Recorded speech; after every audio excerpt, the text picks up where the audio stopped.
That means Obaseki cannot remove the Oba of Benin. Obaseki, if tries it, if Obaseki dares,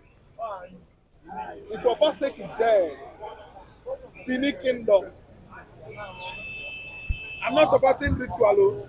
I'm not supporting diabolicism that is going on in that palace because I'm a Christian. But what I'm telling you that Obaseki should mind what government of Edo State give Benin man, give Ichaman, Auchi, the rest of the tribes within that contraption, quality and competent governance. Allow Oba Benin to be. Allow Oba Benin to be ruling his people in his kingdom. Are you listening to me? Obaseki should deliver good governance to Benin people, Edo people. If he dares, Oba of Benin, he is getting it wrong. Charles Mbafo Soludo has nothing to do with traditions, traditional rulers, traditional chiefs. He might be paying them salary, but he has no prerogative whatsoever to remove the serving Igba of a glade. Like Ganduje did in Kano State. He's a very, very bloody incipient. Moreover, there's uncertainty in Kano State as for the first time in history, two emirs are ruling from two different locations, backed by two different authorities. Traditional rulers in the state have said that the crisis in Kano will have a great impact on the country as a whole. Let's get reactions from Nigerians as they speak on Ado Bayero and Sanusi Lamido Sanusi as the current emirs of Kano State. Development report that is coming out from Kano that is not palatable at all. You know, a lot of people has a kind of reservation saying that, of course, Muhammad Sanusi, the second, shouldn't have accepted that position to return to the caliphate, to the palace as emir of Kano in the first place. You know, he should just continue with his lifetime career and legacies, maybe pursue other dreams at the end of the day, just to allow peace reign. But at the stance now, the NNPP governor, talking about Yusuf himself, and of course the likes of Kwankwaso in that regard, have shown that, you know, it is a matter of politics. It's not a matter of custodians of traditional and culture of the people. That's what matters. They have successfully transformed traditional institutions and culture to a political jamboree, and that is what is playing out currently now as I'm talking to you. Ganduje started this. Yes, you are not going to actually rule out the damage done by the former governor, talking about Ganduje himself, you know, in that regard. Of course, he initiated it. Not only that, he was able to do some certain things and repeal existing act, you know, of Kano State Council of Emirs, or the traditional council in that regard, and was able to introduce, you know, other subjects of in form of emirs that surround the emir, as it were then. But Ado Bayero took that position with pride at the end of the day, you know, and when it was made it very clear by the state governor that it is the best interest of the Kano people, and that is why they are restoring, they are returning the dethroned. You know, Sanusi was dethroned, you know, back to where to the seat of the emir of Kano. Okay, let's confirm this. Can a governor depose a traditional ruler? Unfortunately, you know, the British system has already empowered, given some constitutional powers to governors to do under certain things, you know, in that regard. And traditional institutions are not part of constitutional government in that regard. What they are seeing are just a means of, you know, directing leadership, you know, to the traditional people, and of course culture within that locality. That is what is happening. So they have the right to do that, of course, anyway, because are you saying that Governor Obaseki can depose the Oba of Benin? Let me tell you. Let me tell you. If Obaseki does that, it depends on how the structures of which. Let's look at the constitution. No. Okay, if you look at it constitutionally, of course, to an extent, he will able, but that will bring down anything that has to do with Obaseki and his dynasty for life, because the people has attached destiny, leadership, competence, hope on the leadership of the Oba of Benin. And the Oba of Benin, if you look at it very well, it has a certain respect, not only in Nigeria, across the world, because of the Benin Empire kingdom, of which he represents. So it will be very difficult, for a governor, for instance, Obaseki, to carry out such a damaging decision like what we saw in Kano under Gaduje. We hope these guys are not going to polarize Kano. We have the Kwankwasia movement, who is in support of Sanusi, and other elements. They are going to make that state boy. Yeah, no, you don't see it from that angle. They are going to make the state boy. The northern Nigeria has not been peaceful because of their antecedent, because of what they have done in the past, because of the damage they have done, and they're trying to lead a certain movement. You see, don't let me tell you why they are still not happy that Sanusi should be returned to the throne. The truth is not far-fetched. Sanusi is a bit liberal, in terms of embracing civilization, but Ado Bayero, to an extent, he has some extremist tendencies which most of the people in Kano are actually comfortable with. So we are going to see a clash of who knows what and who knows who at the end of the day. We are going to see influence in power and in play and in power, at the end of the day. But let me tell you, as it stands now, that the court injunction that was obtained is very, very diabolical. Tricky. They know it's diabolical in the sense that the Ado Bayero himself has who was nowhere to be found ab initio when Sanusi was reinstated, suddenly appears from underground, acting on the ground that the court has put everything on hold. But unfortunately, Sanusi is already on the throne. So is he going to walk into the throne and say Sanusi to stand up and go? We are going to see how that is going to play out at the end of the day. But remember that there is no smoke without fire. We are seeing forces who are interested on how they are going to leverage on the existing crisis in the caliphate, especially in Kano, towards 2027 agenda. The federal government has a hand. Of course, you cannot rule that out. Of course, now you know that Gaduje is close to the man there called the Oga of Bodilong, talking about Bola Ahmed Tinubu. Gaduje is very close to him. He happens to be the APC national chairman, even though his character is still in question as in that regard. Then we are having somebody else. I need to mention his name. Nuhu Ribadu, the national security advisor to Mr. President, on one side, trying to muzzle certain interests. Of course, we are seeing Kwankwasiya movement, who are already in the seat of power currently now, trying to create a stronger hold ahead of 2027. And those things you are seeing, whether from Ado Bayero, whether from Sanusi, Mohammed Sanusi the second, of course, all is not basically for the interest of the Kano citizens. They are only creating a kind of atmosphere that will see them, struggle for position and power come 2027. Some people advise Sanusi not to have taken that the Emir of Kano seat. They advised him before not to take it. No, you see, let me tell you, everybody believed that actually Sanusi was unjustly, without any reason, and that dethronement was politically motivated. It was not in accordance with the rules and regulations, that guides the Kano Council of Emir, or whatever they have in that regard. So that when Abba Yusuf came in, so to say, he was able to repeal that act and at the end of the day and get the support of the State Assembly, and everything went that way. Of course, you do not expect the likes of Gaduje and whoever Bola Ahmed would have interest in Kano ahead of 2027. Of course, this thing is a game. I'm sure that the presidency itself would have taken position by now. Just like what is happening in Rivers State. Of course, it's a game of who is going to maneuver at the end of the day. But let me tell you, as radical as both Sanusi and Ado are, we are going to see extreme radicalism developing in Kano any moment from now. Thank you very much. God bless you.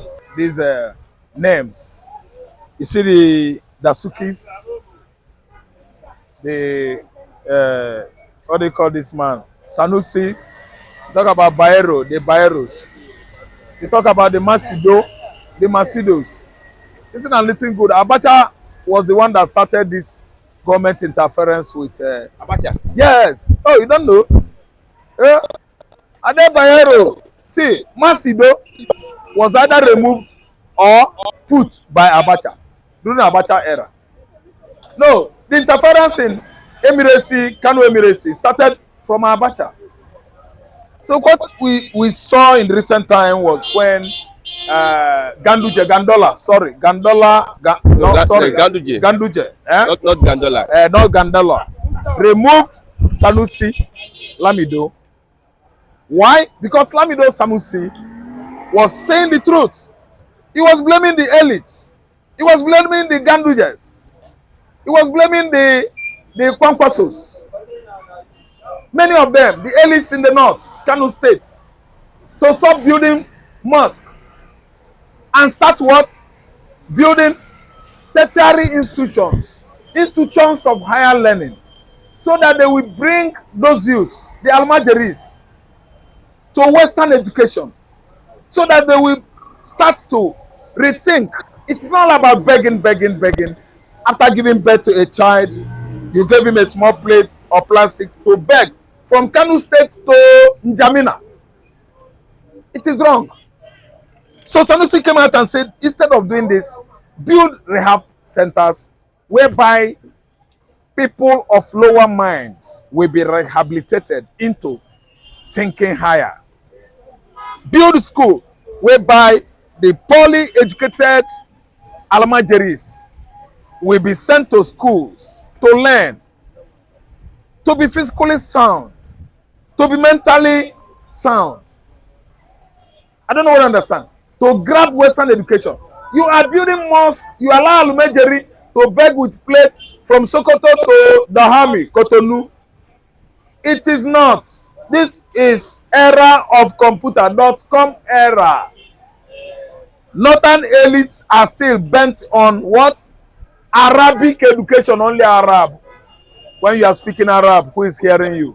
When you are using Arab to teach you a Quran, who is hearing you? Who is grabbing who the hell is Muhammad and Allah? When you are speaking Allah Koba, Arab language. We are not like that. The world we are now has gone further than that. So what is happening within the Emirates is because the man, Sanusi, is a learned man. A learned Fulani man. He came out and told them that the best way to change the system over there is by grabbing Western education. Send the youth education. Build schools. Build universities across the north. Bring your children. Use your money. Farm in the land. The realization from farming, use it and train your children. The whole north said Sanusi had done the worst thing. They all went after Sanusi. Sanusi became their enemy. That's why we saw what happened when Ganduje, as a governor of Kano State, dented, contaminated the tradition running for over how many years? Over 200 years now in Kano State, the Emirate there. It's always Fulani. And when you are there, you will be there. It is the family of the Sanusis. Ganduje pruned him and brought another person. He was pruned. And another person was brought in there. Ade Bayero. A masquerade. Well-dressed masquerade with white everywhere. Small eyes. A champion that cost for how many years? As Emir of Kano. So recently, when Yusuf Naba, or what's the name of that current governor, it was judged in his favor that Abba won. The wrong person that did not win, they put him there because APC is a radical party, a crooked party, the most, let me tell you, corrupt party, political party platform Africa has ever had is APC. Oga, PDP was the best party, the biggest political party in Africa when they were. Because at least there was the way their modus operandi was. They know how to tackle things, they don't overdo. APC is a party of overdo, wrong things, abnormalities, irregularities. APC has done Nigeria the worst thing ever.